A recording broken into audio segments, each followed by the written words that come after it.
Bojan soroti situasi permainan usai cetak gol. Meski menang atas Bayangkara FC, pelatih Persib Bojan Hodak tetap membuat catatan evaluasi buat penampilan anak asuhnya.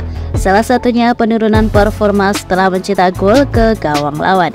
Bojan menilai David da Silva dan kawan-kawan tampil baik pada babak pertama. Namun situasi berubah setelah David da Silva mencetak gol pada menit ke-27. Bahkan gawang Persib malah kebobolan pada menit ke-35. Kami memulai dengan sangat bagus, tapi ketika kami bisa mencetak gol, entah kenapa kami mulai menurun dan itu yang harus kami ubah, ucapnya. Untuk memperbaiki situasi, Bojan melakukan pergantian pemain dan strategi itu cukup berhasil. Pemain yang masuk dari bangku cadangan menjadi energi baru dan berhasil menutup laga dengan kemenangan. Ciro Alves, Arsan Makarin, dan Ezra Walian mendapat apresiasi dari Bojan pada laga kemarin.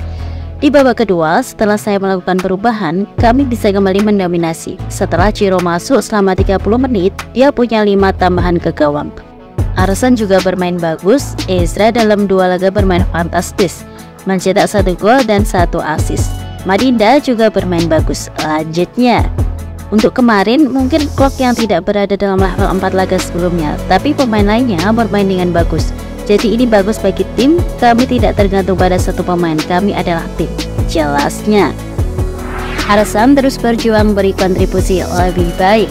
Arsan Makarin sudah mencatatkan 4 penampilan bersama Persib hingga pekan ke-13 Liga 1 musim ini. Dalam 4 pertandingan itu ia tampil selama 80 menit. Keempat pertandingan yang dimainkan Arsan adalah saat Persib menghadapi Bayangkara 3 menit, Persikabo 1973 23 menit, Rans Nusantara 25 menit, dan PSIS Semarang 29 menit. Arsan memang belum melewati catatan 171 menit bermain musim pada musim pertamanya bersama Persib. Namun peluang Arsan untuk menambah menit bermain terbuka lebar, apalagi pemain asal Sumedang tersebut mendapat apresiasi dari pelatih Bojan Hodak. Meskipun belum mencicipi laga dari menit awal, Arsan tetap tampil baik dan memberikan kontribusi positif bagi Persib.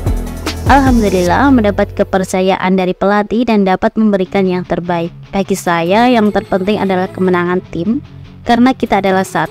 Jadi sebagai pemain pengganti juga tetap disyukuri karena terpenting tim menang, kata Arsan di Stadion GBLA.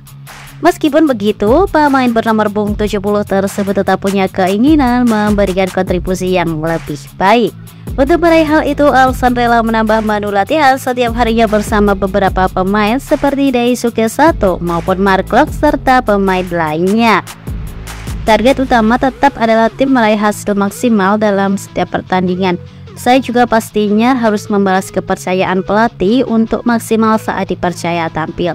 Setiap selesai latihan juga sama Sato dan Klok suka nambah sekitar 40 menit sampai 1 jam untuk menambah kemampuan saya tentunya, ucapnya. Pasos komentari penampilan Teja Pakualam. Pelatih penjaga gawang Persib Bandung Luizinho Pasos merasa senang dengan progres yang diperlihatkan oleh Teja Pakualam.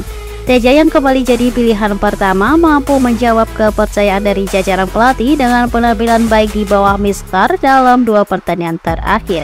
Kiper asal Sumatera Barat itu mencatat clean sheet pertamanya musim ini saat Persib mengandaskan Persikabo 1973 di pekan ke-12. Teja juga berkontribusi membantu Mang Bandung mengalahkan Bayangkara FC dalam laga pekan ke-13 di Stadion Patriot Candrabaga Kota Bekasi pada akhir pekan lalu.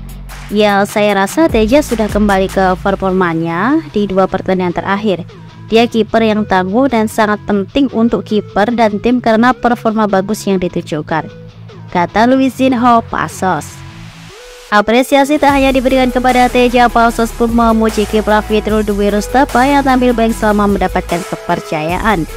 Tapi saya senang terhadap Teja, begitu juga dengan Fitrul, karena sebelumnya dia bermain saat ada momen yang tidak bagus melanda kami dan menunjukkan kualitasnya, ungkap Luizinho Pasos.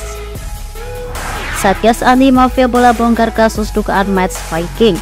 Satgas Anti Mafia Bola Polri membongkar kasus dugaan match fixing atau pengaturan skor pertandingan di kompetisi Liga 2. Namun tak disebutkan pertandingan Liga 2 mana saja yang telah dikotori.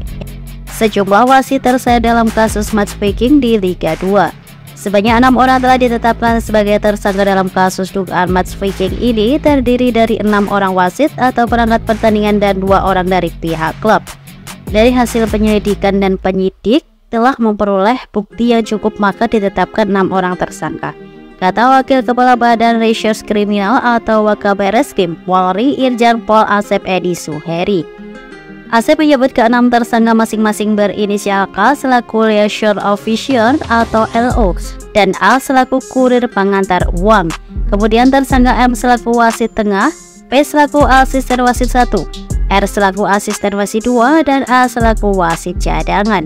Berdasarkan hasil penyelidikan dan penyidikan, modus operandi dilakukan oleh pihak klub dengan cara lobby atau meminta bantuan kepada para perangkat wasit untuk memenangkan pertandingan salah satu klub sepak bola dengan memberikan iming-iming berupa uang.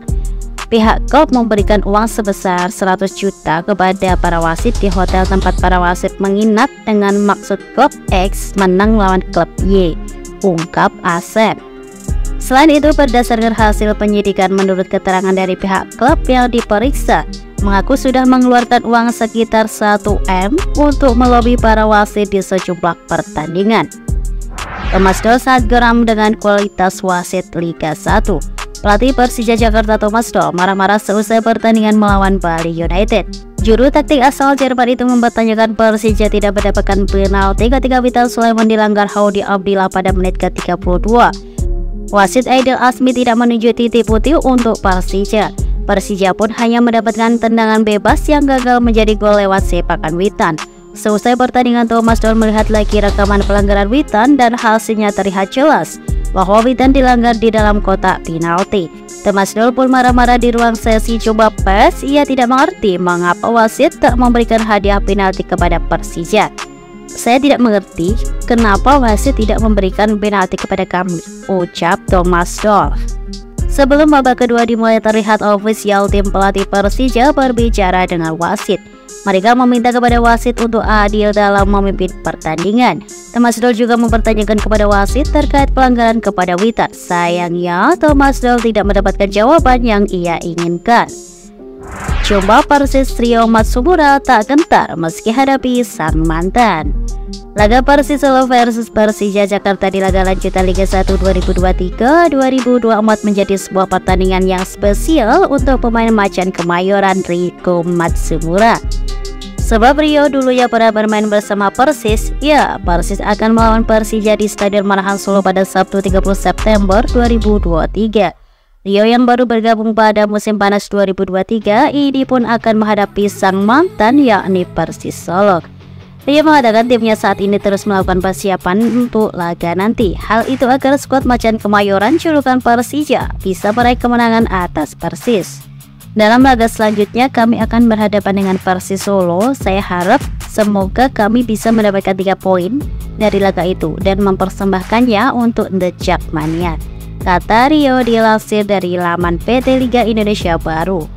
Pemain berusia 29 tahun itu mengatakan jika Persija meraih kemenangan untuk membayar kegagalan hasil imbang 1-1 dalam laga kandang melawan Bali United pada pekan lalu. Padahal timnya tampil cukup baik dalam laga tersebut. Sebatas informasi, saat ini Persija berada di posisi ke-8 dengan 18 poin. Poin itu dari 4 kemenangan, 6 imbang, dan 3 kekalahan. Sementara itu Persis berada di posisi ke-13 dengan 18 poin. Poin itu dari 5 kemenangan, 3 imbang, dan 5 kekalahan.